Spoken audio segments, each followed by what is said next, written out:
আমরা অনেক জায়গা থেকেই অনেক স্থান থেকে সম্মান পেয়েছি, সনদপত্র পেয়েছি এবং আর্থিক অনুদানও পেয়েছি। তার থেকে বেশি আমাদের আনন্দিত করেছে সেটি হচ্ছে 21শে পদক।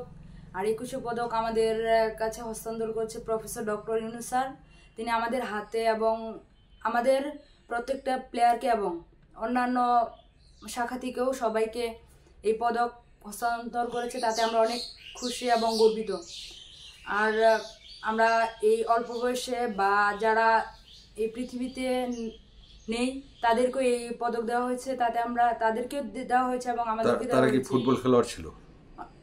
ফুটবল খেলা বা অন্যান্য মানে চিত্রাঙ্কন, যেরকম হচ্ছে অভ্র, যারা মানে এটা অভ্র যে এই ভাষাটা মানে মোবাইল ফোন বা যাতে প্রয়োগ করে, তাদেরকেও এই 21শে পদক দেওয়া হয়েছে।